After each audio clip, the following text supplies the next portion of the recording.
tutumba tayong motor. Dikit sir, dito. Ikanan mo konti. Ikanan mo. Ito sir yung dalawa. Yan. Yung pagitan ng kulong at ng motor. Ito. Ay, kaliwa mo. Huwag mo igas. Kaliwa mo. Ito. Yan. Kaliwa mo pa. Kaliwa mo. Para tuwid yung ano mo. Okay, yan. Stop.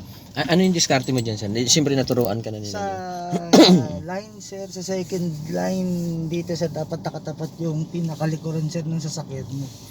Okay. So, ibang style ang gawin natin, sir. Sige sir. Atras ka ngayon, sir. Atras ako. Ang gawin mo, sir, di ba sa isang slot, dalawa yung guhit, di ba? Dalawa.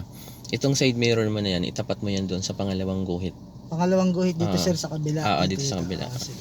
Okay, atras ka. Para makita. Medyo mataas lang tong gutter na anuhin natin. Pero kahit di natin isampa totally. Okay. Tingnan mo kung nasaan yung dalawang lane. Kasi tamang-tama may babanggain ka parehas. Ayan. Tama yan. Tama yan. Tapos, magda-diagonal ka, sir. diagonal pag full turn ka sa kaliwa. Yan, sagad mo manibela sa kaliwa. Okay, full turn. Okay, sige, full turn mo muna. Sige. Yan. Tapos malalaman mo yan, sir, kung kailan ka aatras. Dito sa side mirror mo na to, sir, dapat makikita mo yung kulong-kulong. Okay. So pagkita ko ng kulong-kulong. Buo dapat, ha. Sige sir. Sige, forward ka. Wala pa. Para may naglalakad. Tingin ka sa kaliwa. Sa kabila sir. So,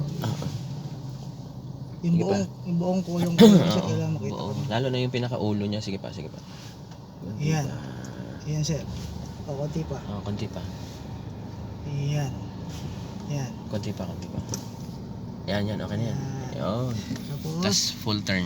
Kasi kung itong kulong-kulong na yan, sir, kotse yan. Di ba kita natin yung dalawang gulong ng motor, di ba? Pag kotse din yan, sir, dapat dalawang gulong din ng kotse yung nakapark. makikita mo. Oo, sige. Okay, tapos full turn. Na. Yan, sige. Okay. Tapos ngayon, itong si kulong-kulong na yan, hintay mong lumabas dun sa kaliwa. Okay, sige. Okay. Pag hindi yan lumabas sa kaliwa, syempre nasa likod. Nadambahin mo yun. So, makita mo dyan, line, hanggang makita mo yung stopper. Ito ko na yung line. Ang pinakahuli mo makita, sir, yung stopper. Pag gamit ko na si stopper. Titingnan mo rin yung kabila dito sa right side. Diretso na ako. Okay, ayos na yan. Okay. Diretso na yan? Dalawa lang. Sige, atras mo. Tingin ka kasi may mga nagja-jogging, mga may kumalabog bigla. Ayan, si stopper. Gas mo konti. Mataas kasi. Sige pa. Ayan, sige pa. Ayan, brake. Nakaakyat din. Konti pa. Pwede mong ibangga konti sa stopper. Ayan, sagad. Okay na yun. Sakto ba gitna ba? Sakto lang sa stopper. Gitna sir? Tama lang. Okay lang. Di ba? Ganun lang. Kasi may dalawa lang naman kasi ang style ng pag-park ng ganito. Sir, yung kagaya ng sinabi mo na diretso. Pero medyo mahirap kasi siyang tansyahin. Kasi hindi mo siya masyadong nakikita sa side mirror. Okay. Kaya ang technique na pinagagawa ko ito.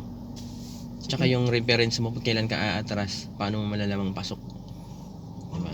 Dapat may parang mas okay nga yun nga kasi kita mo makikita mo yan. Tsaka yung stopper ang mahalaga dyan. Kaya pag walang stopper talaga, ayun, gagana yung tansyahan. Ganun lang. Pero okay, maganda rin naman yung reference. So ang reference natin is si side mirror. Side mirror yan, tapat-tapat lang. Tapos yun, mahalaga dun yung kagaya niyan. Maswerte at may katabi. Lagay mo sa park.